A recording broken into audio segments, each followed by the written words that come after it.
What is up, and welcome back. Another episode of Blood and Beer, the show where we talk blood sport and we drink beer. I'm your host, Matt. No beer today. We just got UFC's new broadcasting deal to talk about. It's all anybody's heard about all year long if you're a UFC fan, and they finally announced it. They rolled it out. They're going to Paramount Plus. I don't think anybody saw this coming, but 7 years, $7.7 billion in the UFC, moving back home, getting back to their roots. You know, they started on their first broadcast TV deal was with CBS through Spike TV, and now it's great to see how it's come full circle, and now they're getting back to CBS with Paramount Plus. And the best thing about it all is there are no more pay-per-views. We don't have any pay-per-views to deal with. God bless it. No more $80 cards that just aren't worth the $80 just because there's a champ on there. I mean, I'm sorry. Nobody's forking up $80 to watch Bilal Muhammad fight. It's just not happening. And we don't have to worry about that anymore. Now, after this news announced, with this new deal on Paramount Plus, where they're going to be on the streaming service four marquee events a year, which will be likely on CBS as well as Paramount Plus, being simulcast. What we don't know is where the library will go, the fight library, where Dana White Contender Series will be, where TUF will end up. A lot of things we don't know. I'm going to get into all that in today's episode, what we've learned about the deal and what we still don't know and what news should be coming out or what to look out for, because this is a really great deal for the fans. This is a great deal for a consumer and for new fans as well. It's great for the UFC, for the fighters that are good, that just can't get their name out there because they're on ESPN Plus. And, you know, people have been kind of turned away from the UFC because the best fights have been behind this massive paywall. It's going to get so much cheaper for fans.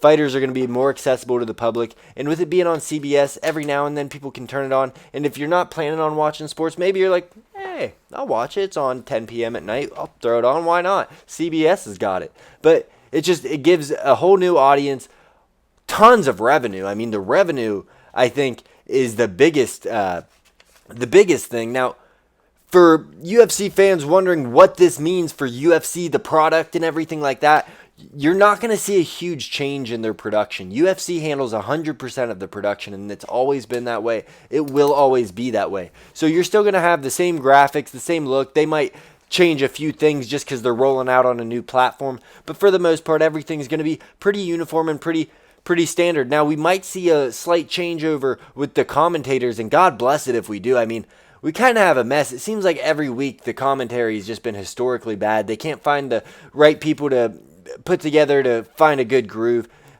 I could see CBS saying, hey, you got to push some of these guys out. We got Morrow.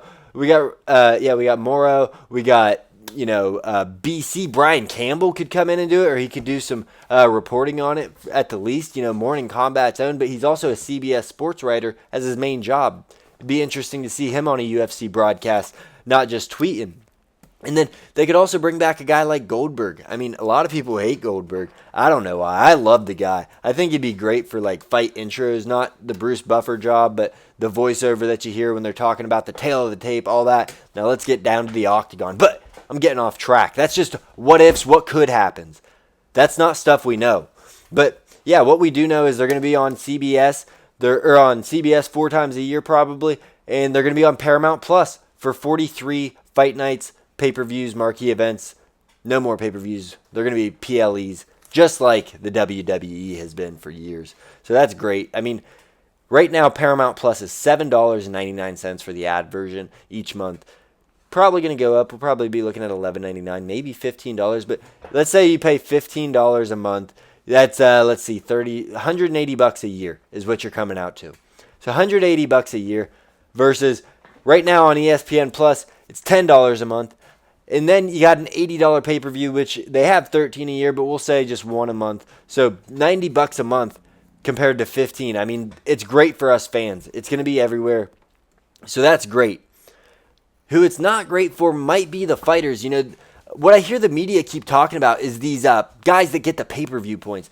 How's it going to affect them? And while that is probably going to affect them, I don't think it's going to be as big of a deal, or we're going to hear a lot of fuss about it like what the media is harping on right now, because it's such a small amount of people that get the pay-per-view points. I know it's the top of the game, so they're the ones that balance everything out for the underpaid fighters with their paychecks, but not a ton of guys are getting these pay-per-view points. Pay-per-views have been down year after year, and in the most recent TKO earnings call, we heard that straight from the voice of Mark Shapiro.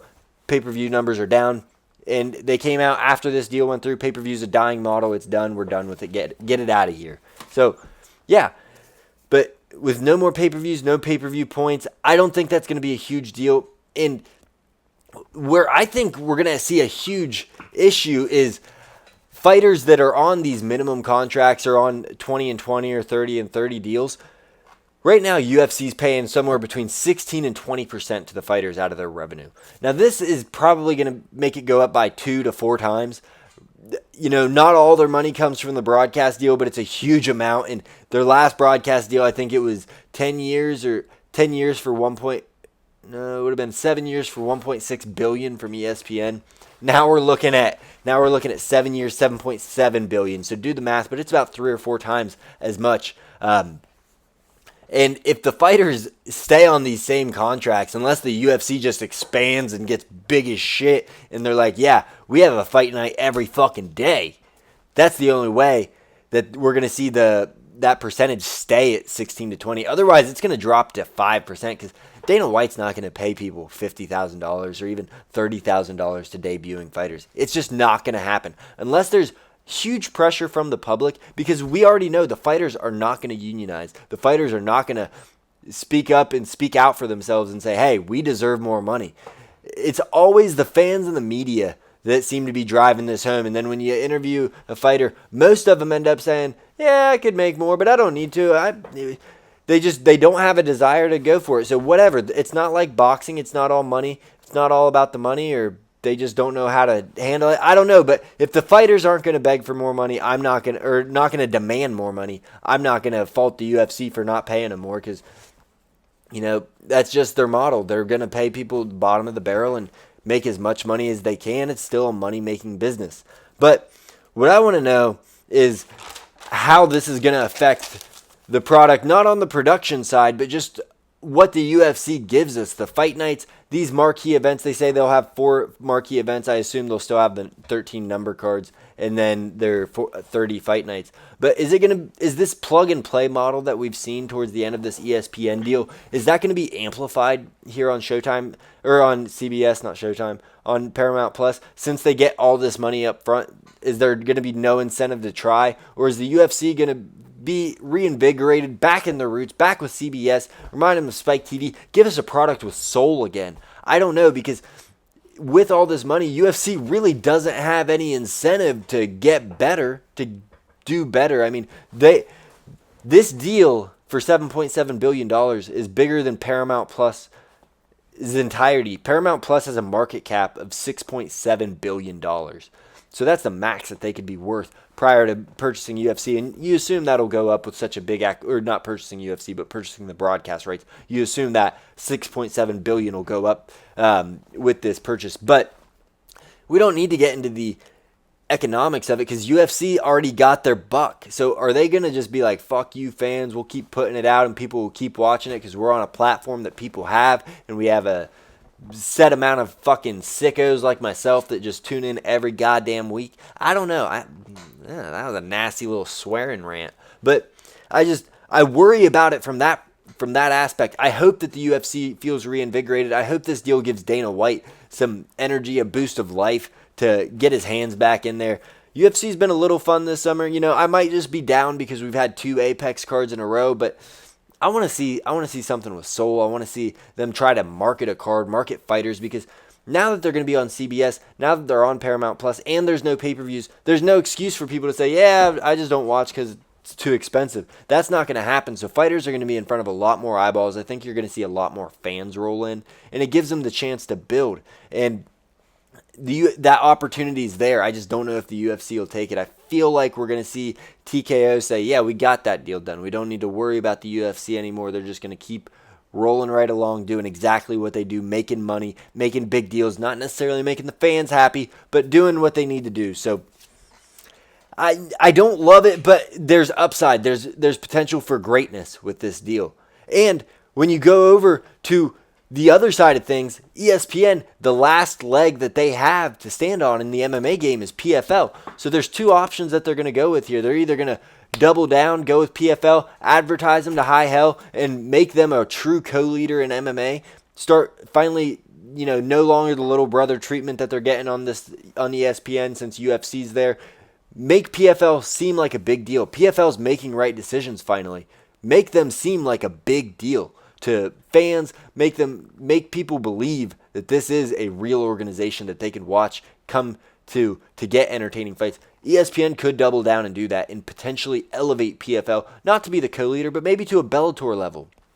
Or PFL is going to suffer the same fate as Bellator when Showtime decided to abandon the combat sports model and just say, hey, we're out of it. We're not going to push you. We'll just bury you on Showtime for this last year and let you die slowly into the night. And I could see ESPN doing that as well because they're saying, hey, we lost the leader in MMA.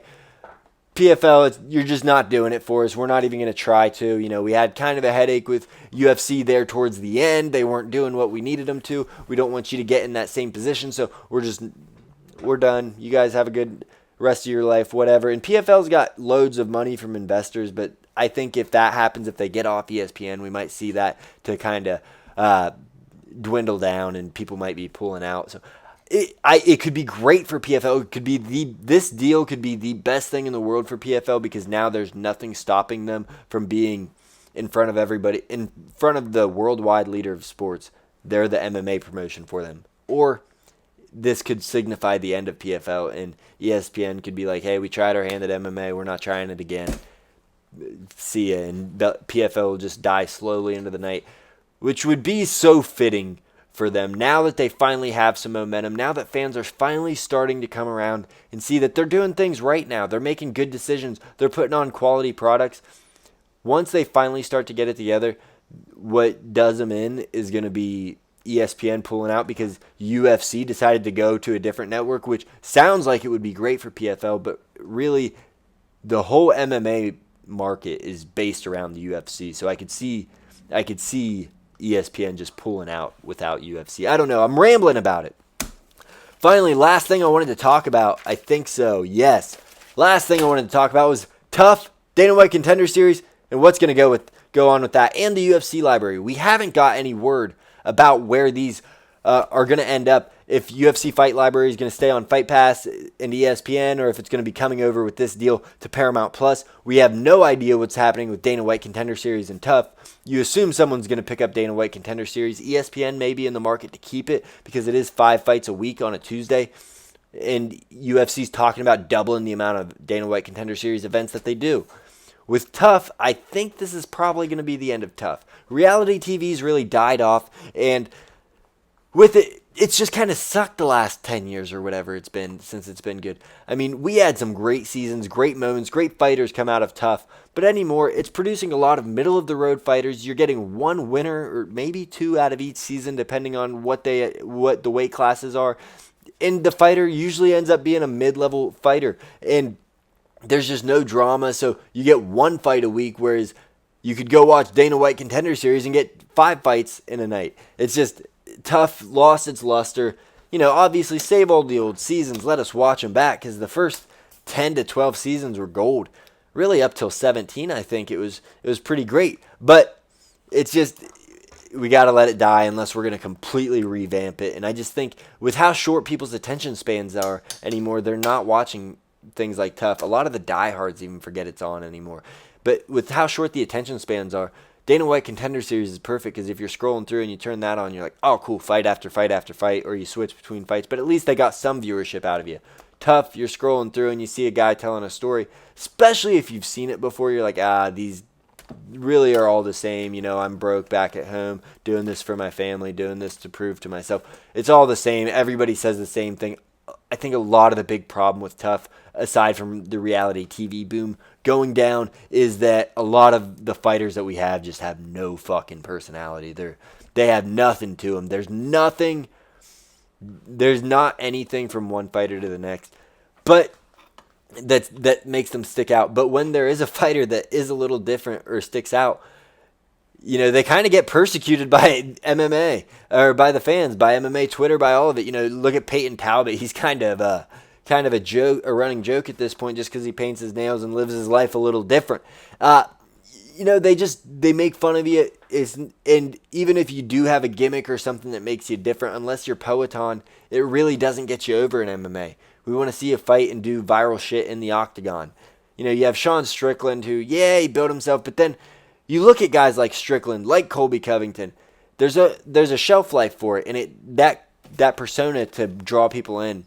How did I get on this topic? That persona that draws people in also sours people over time. And I don't know. I don't know how I got on. Oh, Tough. Yeah, we don't know where Tough's going to end up. But 7 years, $7.7 billion. If UFC doesn't 2x or 3x the fighter pay, then that revenue number from 16 to 20% dropping down to 5%.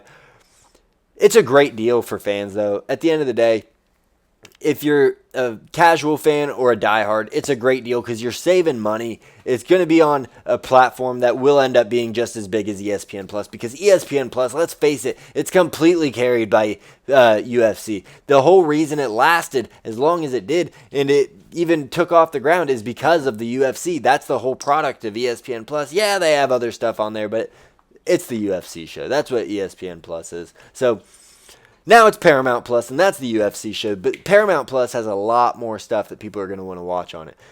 ESPN Plus, where they have 30 for 30 library, all that stuff, you can go back and watch it. But it's done at selective times. Paramount Plus has the bingeable shit, and now they're going to have UFC. So well done, Paramount Plus. Truly a dark horse stepping in. And it sounded like at the final hour, but yeah, that's all I got for you on the deal. Let me know what you thought of this deal. Make sure you follow us on Twitter or on X at BloodBeerMMA. Shoot us with a like. Shoot us with a subscribe.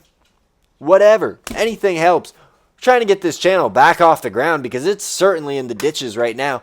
But where's my mouse at? Because that's all I got for you. I got to stop this recording before I just keep rambling on.